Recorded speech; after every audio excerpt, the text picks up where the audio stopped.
Le matin suivant, je fis ma tournée extrêmement vite, ce qui est, je l'avoue, impardonnable.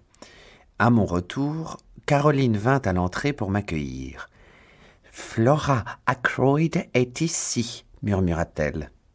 Je suivis ma sœur dans notre petit salon, où Flora était assise sur le sofa, croisant et décroisant ses mains avec nervosité. « Dr. Shepherd, dit-elle, j'aimerais que vous veniez au Mélèze avec moi. »« Pour voir ce drôle de petit bonhomme ?» s'exclama Caroline. « Oui, répondit Flora. Vous savez qui il est, n'est-ce pas ? »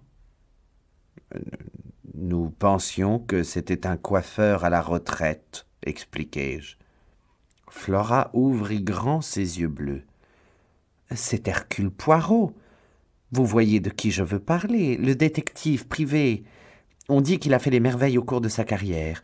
Il y a 1 an, il a pris sa retraite et est venu vivre par ici. Mon oncle connaissait son identité, mais il avait promis de ne le dire à personne car M. Poirot voulait vivre tranquillement. « Alors c'était ça, murmurai-je. Et vous voulez aller le voir, mais pourquoi ?»« Pour qu'elle accepte d'enquêter sur ce meurtre, bien sûr, » s'emporta Caroline. « Ne sois pas stupide, James. » Je fis plusieurs fois le tour de la pièce. « Flora, je vous conseille de ne pas mêler ce détective à cette affaire, suggérai-je. » Elle se leva d'un bond. « Je sais pourquoi vous dites ça, » s'écria-t-elle. « Mais je connais Ralph mieux que vous. Il se peut qu'il ait fait des choses stupides par le passé, mais il n'irait pas jusqu'à tuer quelqu'un. »« Mais non, m'exclamai-je, je ne pensais pas à lui. Alors pourquoi êtes-vous allé aux Three Bows hier soir ?» demanda-t-elle. « Comment êtes-vous au courant ?»« Je m'y suis rendu ce matin. J'ai appris par les employés que Ralph y avait pris une chambre et j'ai demandé à le voir. Ils m'ont dit ce qu'ils vous ont sans doute dit hier soir, qu'il était sorti à environ 21h et qu'il n'était pas revenu. » Son regard plein de défi croisa le mien. « Et alors ? Il aurait pu aller n'importe où. Il se peut même qu'il soit reparti pour Londres. En laissant ses bagages derrière lui, demandai-je calmement. Flora tapa du pied. « Je m'en moque. Il doit y avoir une explication toute simple. Oh, Dr. Shepherd, allons voir ce monsieur Poirot sans plus attendre. Lui, il découvrira la vérité. » Une vieille femme, avec une immense coiffe bretonne, vint nous ouvrir la porte des Mélèzes. Monsieur Poirot était chez lui apparemment. Nous fûmes introduits dans le petit salon arrangé avec une précision solennelle, et au bout d'1 minute ou 2, mon ami de la veille nous rejoignit. « Monsieur le docteur, dit-il en souriant. « Mademoiselle. » Il salua Flora d'un signe de la tête. « Peut-être, commençai-je, avez-vous entendu parler de la tragédie qui s'est produite hier soir ?» Son visage devint grave. « Mais bien sûr, je vous fais toutes mes condoléances, mademoiselle. En quoi puis-je vous aider ?»« Miss Ackroyd, dis-je, veut que vous trouviez le meurtrier, » termina Flora. « Je vois, » murmura le petit homme. « Mais la police va s'en charger, n'est-ce pas ?»« Elle n'est pas à l'abri de faire une erreur, » dit Flora. « Elle est même en route en ce moment pour en commettre une. » Si je m'investis dans cette affaire, » expliqua Hercule Poirot, « vous devez comprendre une chose, j'irai jusqu'au bout. Il se pourrait qu'un jour vous en arriviez à souhaiter ne jamais avoir fait appel à personne d'autre qu'à la police. Je veux la vérité, dit Flora avec fermeté. Alors j'accepte, déclara le petit homme, et j'espère que vous ne regretterez pas ces paroles.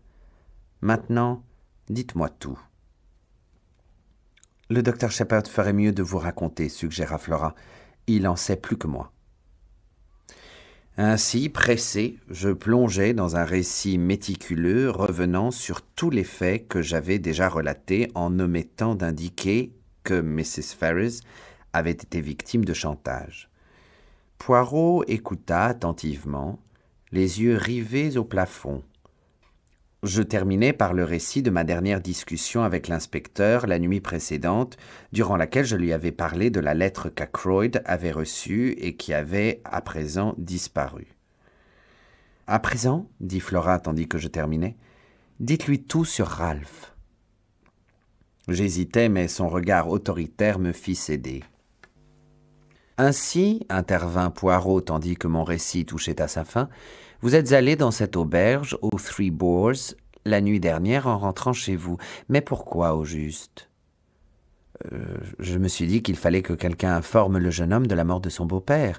Il m'est venu à l'esprit, après être parti de Fernley, que peut-être personne d'autre en dehors de Mr. Ackroyd et moi-même n'était au courant de sa présence au village. » Poirot hocha la tête. « Très bien. Et maintenant, le capitaine Patten a disparu et nous devrons découvrir en quelles circonstances. » Poirot ne revint plus sur ce sujet.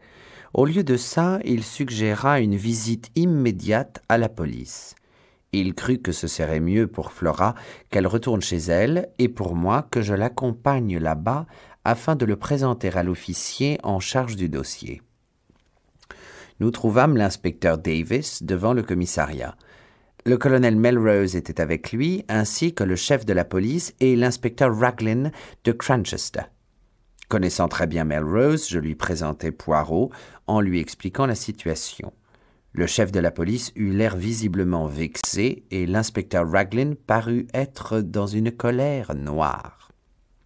« Cette affaire est claire comme de l'eau de roche, » maugréa Raglan.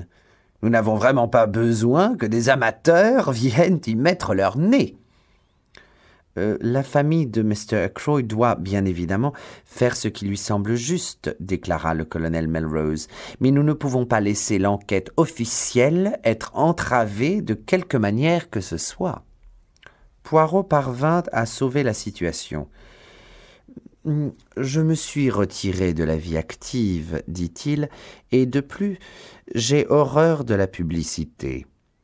Je dois vous prier, si je suis capable de contribuer en quoi que ce soit à résoudre ce mystère, de ne pas mentionner mon nom. » Le visage de l'inspecteur Raglan s'illumina légèrement. « J'ai entendu parler de quelques-uns de vos remarquables succès, » déclara le colonel. « La plupart, raconta Poirot, ont été obtenus grâce à l'aide de la police. J'admire énormément la police anglaise.